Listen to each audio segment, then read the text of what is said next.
salah satu yang dibenahi oleh Nabi Shallallahu Alaihi Wasallam dan memerlukan panduan dari Al-Quranul Karim dan perjuangan yang luar biasa dari Rasul hingga para sahabat beliau adalah tentang memperbaiki tentang akhlak dan adab. Karenanya Islam ini apapun aktivitasnya, dimanapun muslim beraktivitas dan bergerak, maka dipastikan harus ada akhlak dan adab. Wilayah yang paling ajaib bahkan seperti wilayah peperangan. Bagaimana orang bisa membayangkan ada adab dan akhlak di dunia peperangan, yang terjadi kekacauan luar biasa di tengah peperangan, di tengah desingan peluru, di tengah suara teriakan manusia dan seterusnya, tapi Islam tetap mengajarkan adab dan akhlak di dalamnya. Bagaimana para pengusaha muslim diajarkan oleh Allah dan Rasulnya adab dan akhlak, dan mereka memiliki peran-peran yang sangat sentral dan besar. Cukuplah apa yang Allah gambarkan tentang masyarakat yang pertama kali punggung mereka dibebani dakwah, yaitu masyarakat Quraisy. Allah Subhanahu wa taala berfirman dalam ayat yang kita semua hafal. A'udzu billahi minasyaitonir rajim. Bismillahirrahmanirrahim. Liilafi Quraisy ilafihim rihlatash shita'i was-shaif. Rihlah, perjalanan di musim dingin dan musim panas, yang Allah abadikan sebagai kelebihan masyarakat Quraisy, yang semestinya orang-orang Quraisy paham bahwa itu kelebihan mereka, yang dipuji langsung di kitab suci, dan amat langka kitab suci menyebut-nyebut kelebihan sebuah suku. Quraisy disebutkan kelebihannya adalah mereka memiliki kelebihan rihlah di musim dingin dan musim panas, dan para ahli tafsir mengatakan rihlah mereka adalah rihlah perdagangan. Al-Imam Al-Qurtubi rahimahullah ta'ala dalam tafsirnya, ketika beliau menafsirkan ayat yang terakhir di dalam surat Al-Muzammil,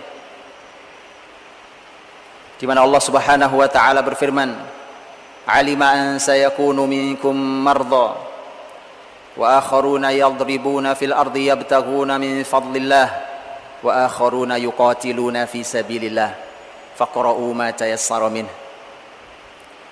Allah tahu sebagian kalian sakit, sebagian kalian sedang mencari keutamaan, mencari rizki yang Allah tebarkan di muka bumi ini, dan sebagian kalian sedang berjihad fisabilillah. Al-Imam Al-Qurtubi rahimahullah ta'ala memberikan tafsirnya. Beliau mengatakan, memberikan komentarnya, lihatlah dalam ayat ini bagaimana Allah mensejajarkan antara mencari rizki yang halal dengan jihad fisabilillah. Karena Allah berfirman, sebagian kalian sedang mencari rizki Allah, keutamaan yang Allah tebarkan di muka bumi, dan sebagian sedang berjihad. Beliau mengatakan, Al-Qurtubi rahimahullah ta'ala mengatakan bahwa begitulah Allah mensejajarkan antara mencari rizki yang halal dengan jihad fisabilillah, karena mencari rizki yang halal memang jihad fisabilillah. Silakan buka dalam tafsirnya. Hadirin dirahmati Allah Subhanahu wa taala. Sebegitu pentingnya tema perdagangan, juga tema mencari rezeki yang halal. Para pengusaha muslim di kalangan para sahabat Nabi SAW dididik oleh Allah dan Rasulnya untuk mereka memperbaiki di dunia itu. Karena saat itu contohnya adalah dunia pasar. Dunia pasar adalah dunia yang super masalah, sangat masalah di kalangan masyarakat jahiliyah saat itu. Dalam riwayat disampaikan bahwa 3 pasar yang sangat terkenal di kalangan masyarakat jahiliyah Mekah saat itu, pasar Ukad, pasar Majinnah, dan pasar Dzil Majaz. Di 3 pasar ini adalah 3 pasar besar yang sangat ramai, yang di sana tidak hanya orang berjual beli, persis seperti yang kita lihat pada mal-mal hari ini.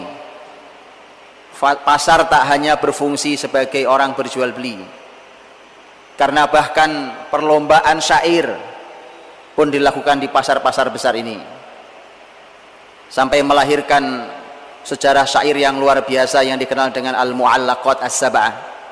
Pemenangnya akan digantungkan tulisannya di Ka'bah, di dinding Ka'bah, dan dia pasti akan menjadi orang terkenal dengan syair yang dimenangkannya itu, karena orang berdatangan dari berbagai suku untuk melakukan tawaf di sekeliling Ka'bah.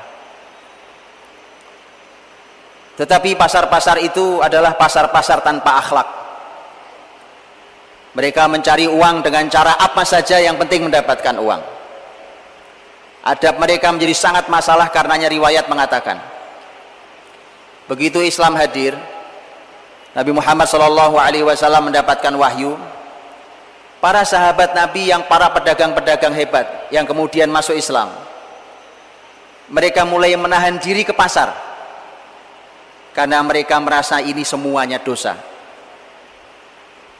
Dosa, penuh dengan dosa. Orang mencari harta tidak peduli dengan halal dan haram. Karena sahabat menahan diri karena mereka merasa ini penuh dengan dosa.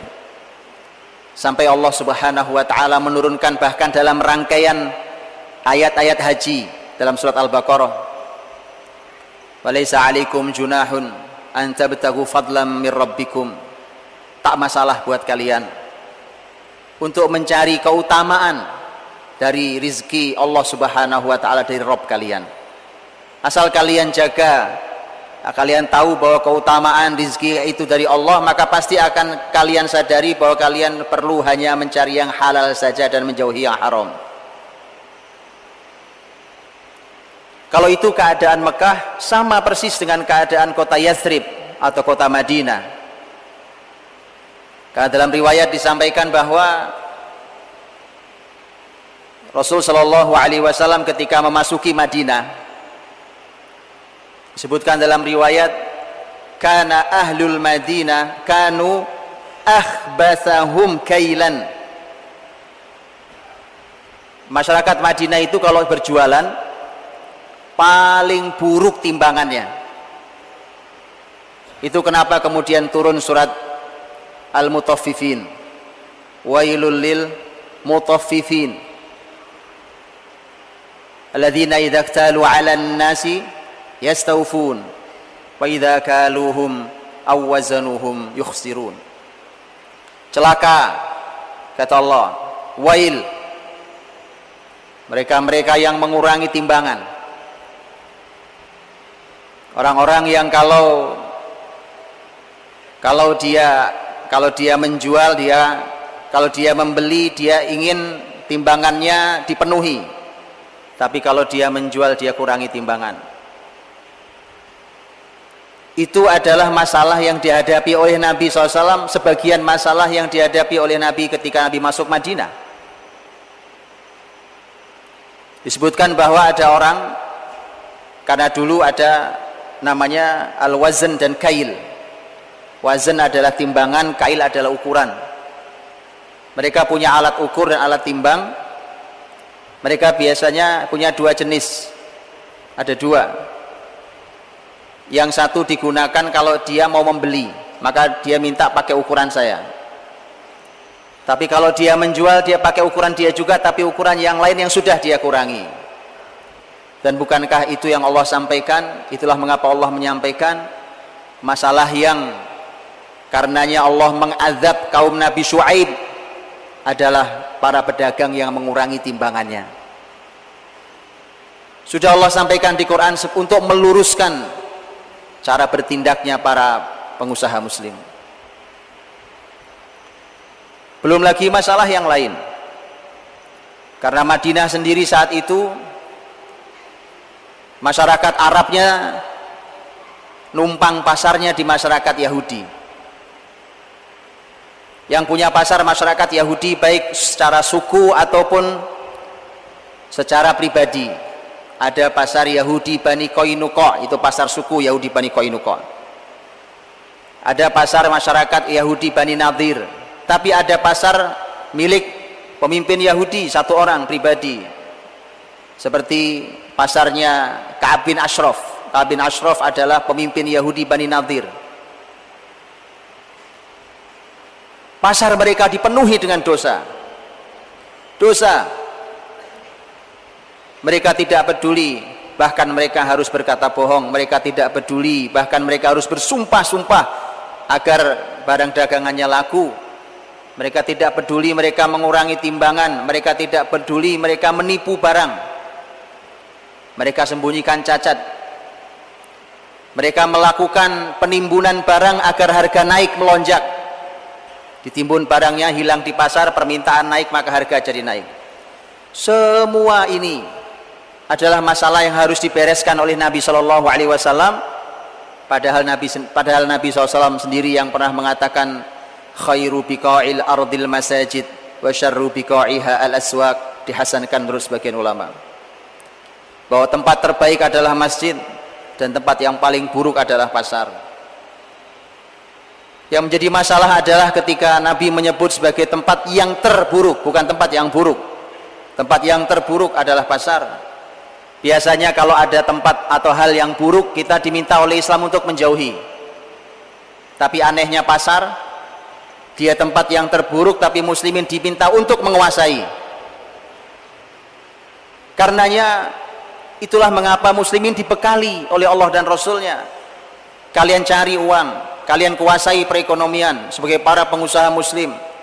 Tetapi kalian harus tahu bahwa Islam berbeda dengan yang lainnya. Karenanya sistem keuangan, sistem perdagangan yang dimiliki Islam akan selalu sejalan dengan ruh Islam itu sendiri. Keadilan, keseimbangan, kesejahteraan, dan seterusnya. Dan jauh dari merugikan orang lain, perjudian, keuntungan sepihak dengan merugikan sepihak yang lainnya, dan seterusnya, tidak sejalan dengan ruh Islam. Hadirin dirahmati Allah Subhanahu wa taala. Rasul sallallahu alaihi wasallam dengan para sahabatnya, dengan terutama masyarakat Mekah yang punya keahlian berdagang. Begitu Nabi masuk ke Madinah, maka Nabi sallallahu alaihi wasallam baru pertama kali membuat pasar muslimin. Dan ini mestinya muslimin hari ini belajar, karena semangat kita hari ini nampaknya masih perlu dibekali dengan ilmu, karena semangat tanpa ilmu justru akan mengkhawatirkan. Bagaimana Nabi Shallallahu Alaihi Wasallam dengan para pengusaha muslim saat itu, baik mereka yang punya usaha di pasarnya, ada yang punya usaha di dunia pertaniannya, seperti yang dilakukan oleh masyarakat Madinah.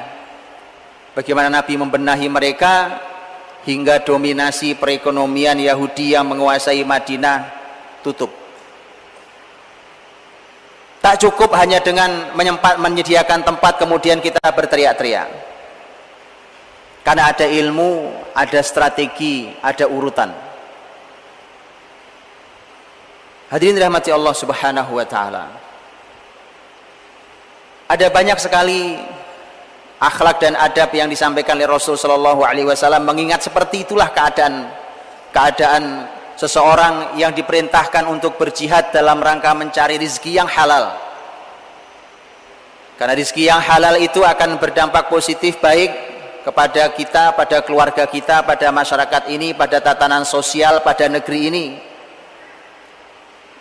Tapi jika tidak, sebaliknya akan terjadi, akan kerusakan, kehancuran terjadi pada kita, pada anak-anak kita, pada keluarga, masyarakat, tatanan sosial dan negeri ini.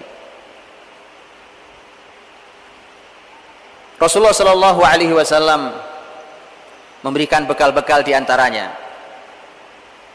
Nabi Shallallahu Alaihi Wasallam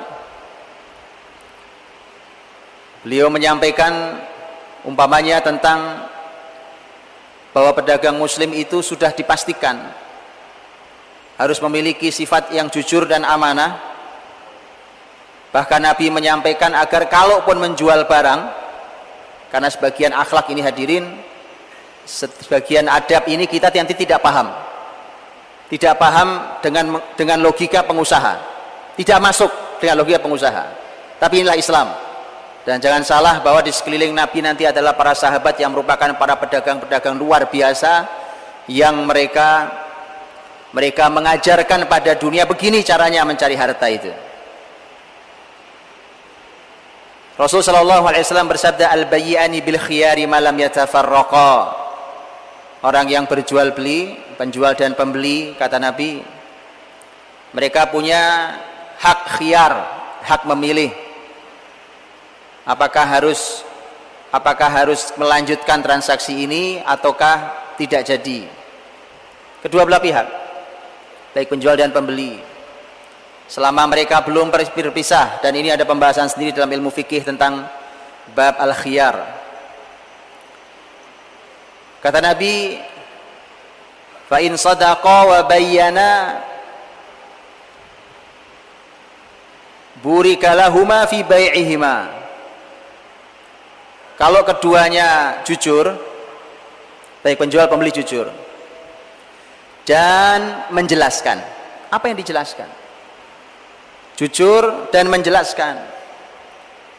Ini saja rumit, walau hari ini alhamdulillah sudah mulai dilakukan. Karena barang yang kita jual mungkin ada cacatnya. Dalam fikih ada pembahasan khusus tentang menjelaskan cacat barang jualan. Silahkan dipelajari. Karenanya hadirin, nanti poin pertama sesungguhnya adalah bahwa kewajiban mereka yang mencari harta supaya halal, mereka harus tahu ilmu halal haram pada pekerjaan yang menghasilkan uang, dan itu termasuk ilmu yang hukumnya fardu ain, karena ilmu itu ada macam-macam hukumnya. Ada ilmu yang hukumnya fardu ain, ada yang fardu kifayah, ada yang hukumnya sunnah, ada yang hukumnya bahkan hukumnya haram.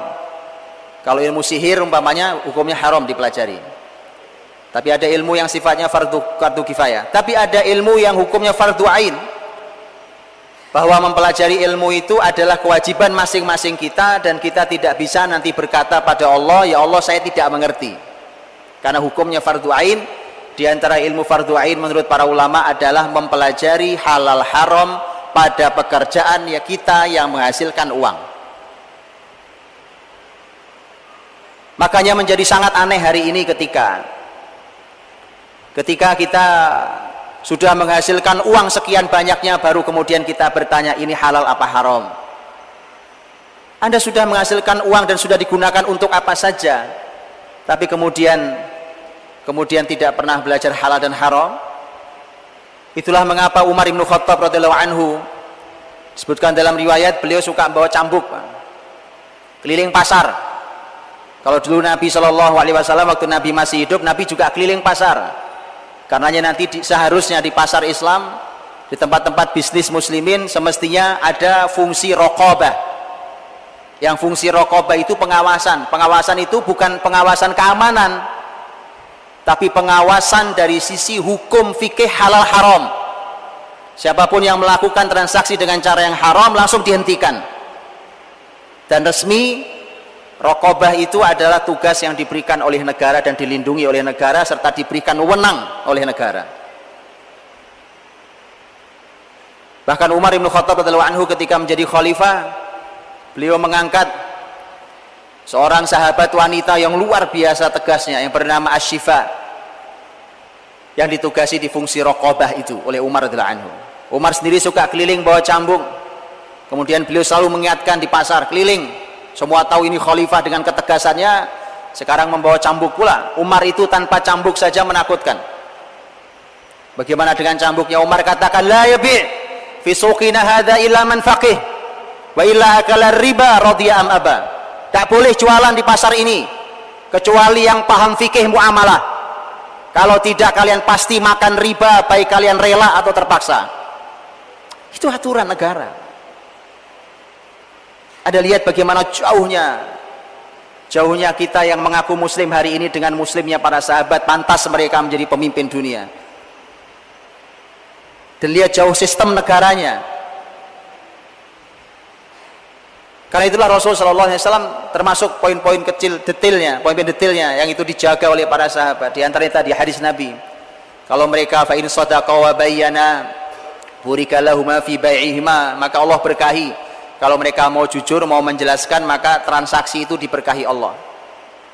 Tapi sebaliknya, wa in kadzaba wa katama, kalau mereka bohong dalam jual beli, mereka bohong, penjualnya bohong, pembelinya bohong, mereka dusta dan mereka menyembunyikan, dan mereka berdua menyembunyikan, muhiqat barakatu bai'ihima, maka dihapus berkah jual beli itu. Dalam Islam pembahasan transaksi jual beli saja itu harus menyertakan tema berkah, Pak. Masalah hari ini kata berkah tak pernah kita libatkan. Yang kita libatkan bahkan dalam laporan keuangan hanya masalah untung dan rugi, laba dan rugi. Bagaimana dengan tema keberkahan? Padahal buat Islam, buat seorang mukmin, seorang muslim, begitu dikatakan dihapus keberkahannya, itu kalimat yang menggetarkan seorang muslim, bahwa harta yang kita hasilkan sebanyak-banyaknya ternyata tidak ada berkahnya. Harta itu hanya akan membawa sengsara untuk diri kita. Kalau kita bawa ke rumah kita akan menghasilkan kesengsaraan di rumah kita. Kalau kita gunakan untuk membiayai negara ini, maka sengsara negara ini. Karenanya Nabi katakan tentang tema keberkahan itu. Dan begitulah seterusnya. Nabi melakukan kontrol ke pasar-pasar. Karena ketika Nabi masuk ke pasar, Nabi cek. Bahkan kadang Nabi harus memasukkan tangannya ke dalam sebuah tempat yang berisi makanan yang sedang dijual, untuk memastikan, karena tidak terlihat, untuk memastikan bahwa ini benar apa tidak benar. Ketika dijumpai ternyata di dalamnya ternyata basah, seharusnya kering, Nabi katakan, kenapa ini basah? Ditanyakan pada penjualnya. Dia mengatakan, asabahu sama ya Rasulullah, ini kena hujan. Kata Nabi, kenapa tidak kau letakkan di atas supaya semua orang terlihat? Kalaupun mereka mau beli, mereka tahu yang mau mereka beli ada masalah. Seharusnya kering, ternyata basah. Nabi mengatakan, man ghasyana falaysa minna, yang menipu kami bukan umat kami. Luar biasa. Hadirin perhatikan hadis yang satu ini, dan ini menjadi sangat aneh. Salah satu adab dalam Islam yang luar biasa. Saking bahwa Islam itu dibangun di atas tijarah antaradin, perdagangan itu harus saling ridho, harus saling ridho. Nabi mengatakan, man aqala musliman aqalallahu asratahu yaumal qiyamah. Siapa yang melakukan iqalah, siapa yang melakukan iqalah, maka Allah akan mengabaikan kesalahannya di hari kiamat nanti. Kita punya kesalahan, kita punya dosa, di hari kiamat Allah akan abaikan gara-gara di dunia kita melakukan iqalah. Apa itu iqalah? Para ulama menjelaskan, iqalah itu kalau Anda pedagang, kemudian ada orang membeli barang dagangan Anda, sudah transaksi, uang sudah kita terima, barang sudah kita serahkan, kemudian dia pergi, kemudian dia kembali lagi, dia merasa sepertinya saya tidak jadi deh beli barang ini. Dia menyesal, dalam bahasa para ulama, dia menyesal atas barang yang dibelinya karena satu dan lain hal. Karena itu seharusnya sudah selesai, sudah putus, transaksi sudah terjadi dengan cara yang halal. Tapi segitupun muslimin masih diajari bukan sebatas halal haram. Ada hal yang lebih tinggi dari halal haram, yaitu adab seorang mukmin. Kata Nabi, kalau saudara Anda menyesal dengan barang yang dibelinya, kata Nabi, kenapa Anda tidak menurunkan ego sedikit, kemudian menyerahkan kembali uangnya, kesinikan barang saya dengan utuh, dengan jaminan akhirat. Jaminannya nanti Allah akan abaikan kesalahanmu di hari kiamat. Tentu ini tidak mungkin dipahami kecuali hanya oleh orang beriman. Pembicaraan tentang akhirat, pembicaraan tentang pahala, pembicaraan tentang dosa, hanya orang beriman yang mengerti. Karenanya, kalaupun ekonomi syariah hari ini dijalankan oleh orang kafir atau dijalankan oleh negeri kafir, maka apakah mungkin berputar? Mungkin, tetapi pasti tak akan pernah sempurna. Karena sistem syariat ini tidak akan pernah lepas dari iman dan akhlak. Dan ini tidak akan pernah dipahami oleh orang-orang kafir. Hadirin dirahmati Allah Subhanahu wa taala. Dan silahkan terus dipelajari dan silahkan terus digali, karena negeri ini, Nusantara ini adalah negeri yang merasakan kenikmatannya akhlak para pedagang. Bukankah kita semua tahu bahwa negeri ini, negeri dengan jumlah penduduk muslim terbesar di muka bumi hari ini, adalah merupakan negeri yang masuk Islamnya justru bukan karena tetesan pedang, bukan karena tetesan darah di pedang, tapi karena akhlak para pedagang. Para pedagang yang datang, yang mereka punya jasa besar untuk kita dan selalu mendapatkan pahala dari semua kebaikan negeri ini. Para pedagang negeri Yaman yang datang ke negeri ini menunjukkan akhlaknya sambil berdagang, membaur ke masyarakatnya, sampai kemudian masyarakat ini tertarik dan masuk Islam. Dan begitulah selalu, itulah hikmah mengapa Allah Subhanahu wa taala menitipkan agamanya. Wahyu ini pertama diturunkan kepada masyarakat Quraisy yang keahliannya adalah keahlian dagang, dikarenakan mereka akan keliling ke negeri manapun, bukan hanya barang dagangan yang diletakkan di atas unta mereka, tapi berikut akhlak, ilmu dan Quran mereka. Barakallahu li wa lakum fil Qur'anil azim.